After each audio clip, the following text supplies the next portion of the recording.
Hello everyone, welcome back to World of Literature. I am really happy to have you here today. In this video, we are going to explore Kanthapura by Raja Rao, one of the most important novels in Indian English literature.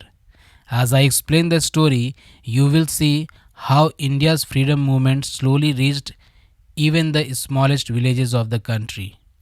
The novel is set in a peaceful village called Kanthapura, where people follow old traditions and customs. But everything begins to change when Gandhian ideas enter the village. Through the character of Murthy, Raja Rao shows how truth, non-violence, and equality can transform ordinary people. So stay till the end because I will explain the story in the simplest and clearest way possible.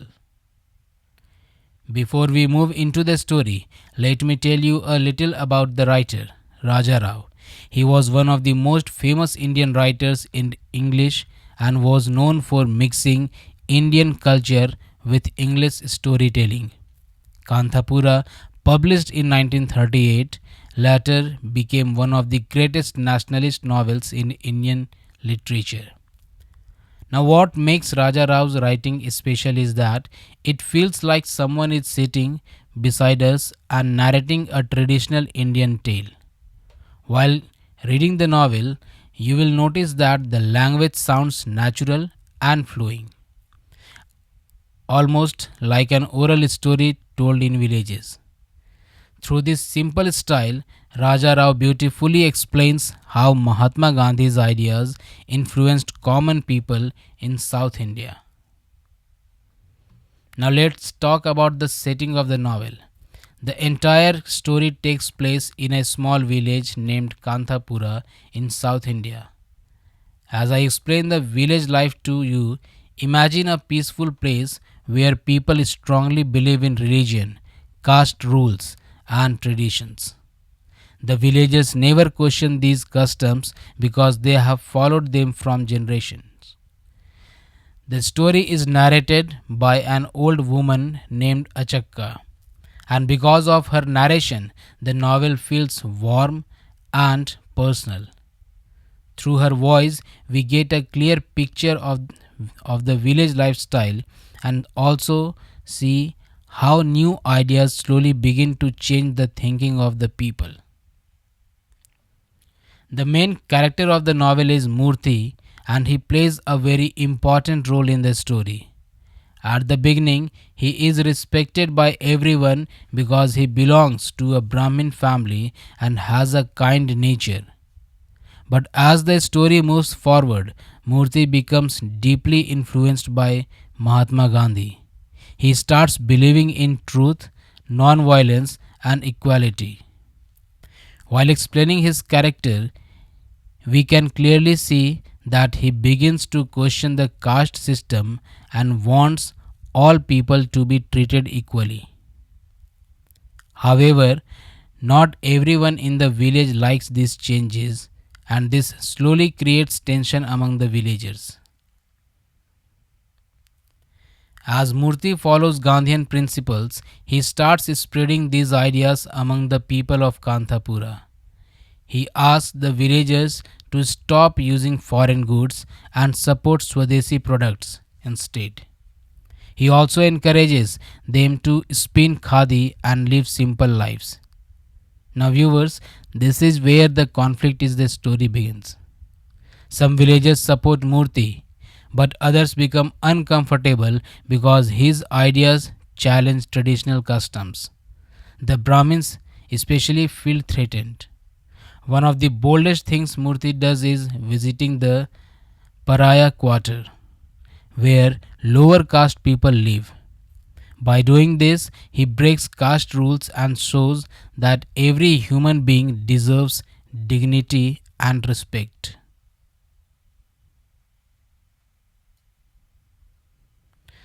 The action shocks the entire village.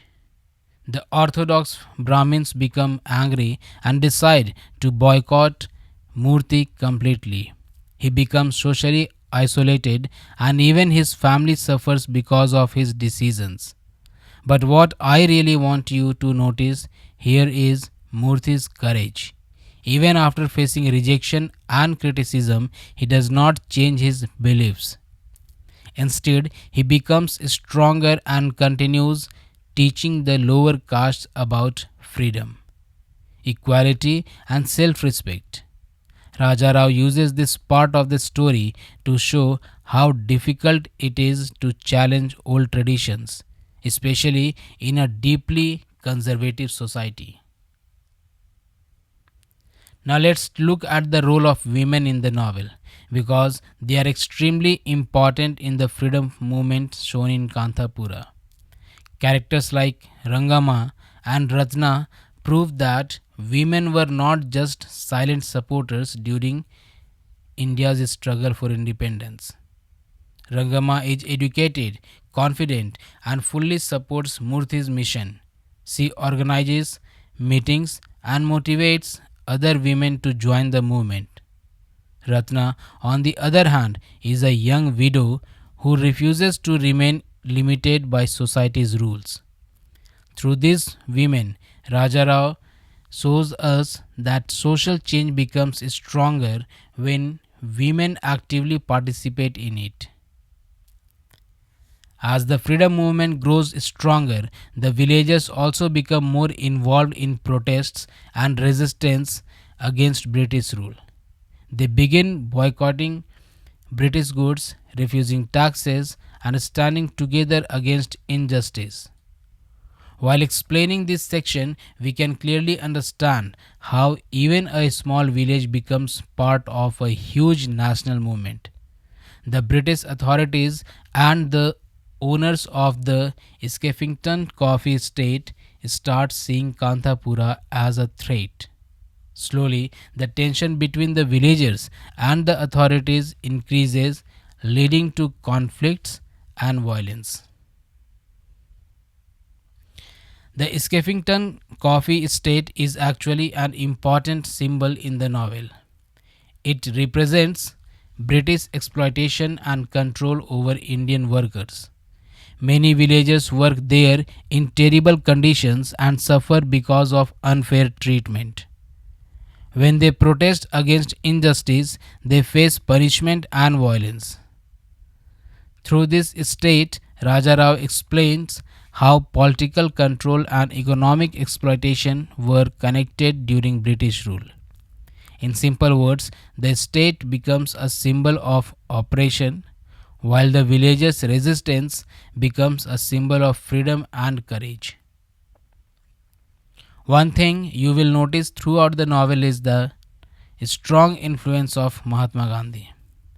Even though Gandhi never directly appears in the story, his ideas guide the villagers all the time. Murthy acts like Gandhi's representative in Kanthapura. The villagers admire Gandhi so much that they almost see him as a divine figure. While reading this novel, you can understand how deeply Gandhian philosophy inspired ordinary Indians during the freedom struggle. His message of truth and non-violence gives the villagers hope, strength, and unity during difficult times. As the movement becomes more powerful, the British authorities respond with violence and repression. Police attacks, arrests, and beatings become common in the village. Many innocent villagers are jailed and tortured.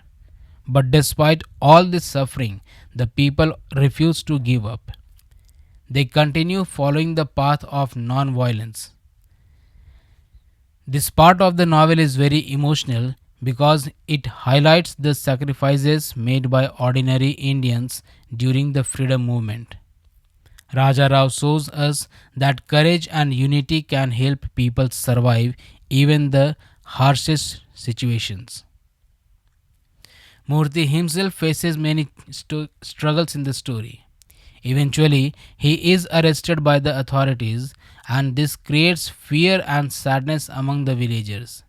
But interestingly, his absence does not end the movement.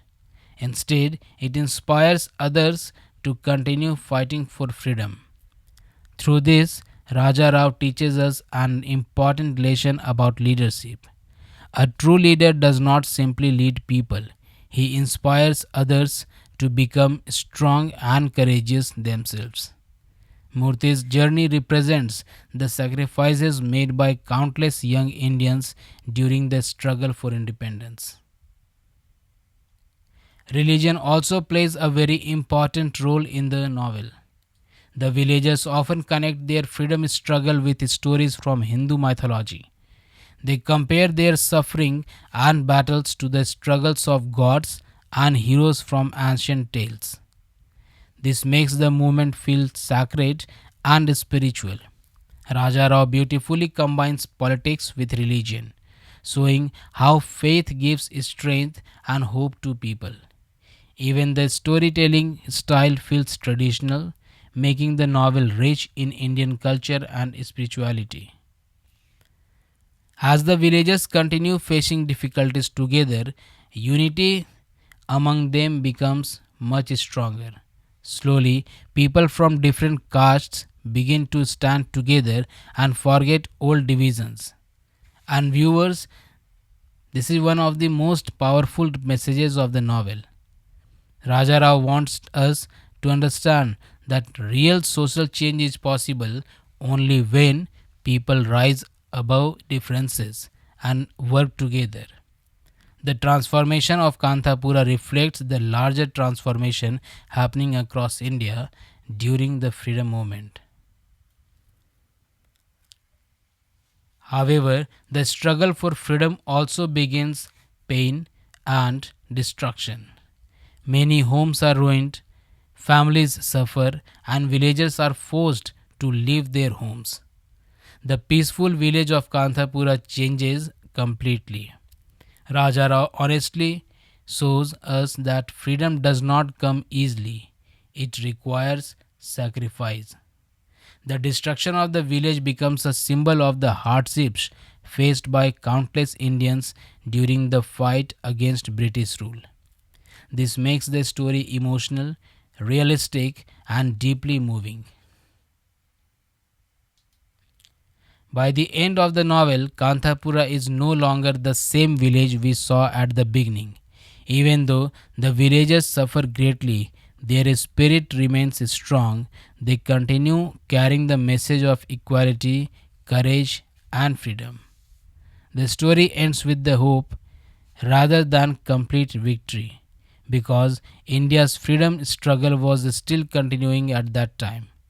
Raja Rao reminds us that change is a long process and that determination is necessary to achieve justice. So, overall, viewers, Kanthapura is not just the story of one village, it is actually the story of a nation waking up and fighting for freedom. Through simple language and powerful storytelling, Raja Rao explains important themes like equality, unity, courage, and social change. Even today, the novel remains relevant because it teaches us to stand against injustice and work together for a better society. So, thank you so much for watching this video till the end. I hope this explanation helped you understand Kanthapura in an easy and interesting way. If you enjoyed the video, don't forget to like, share and subscribe to World of Literature. Till then, keep reading, keep learning, and I will see you in the next video. Thank you.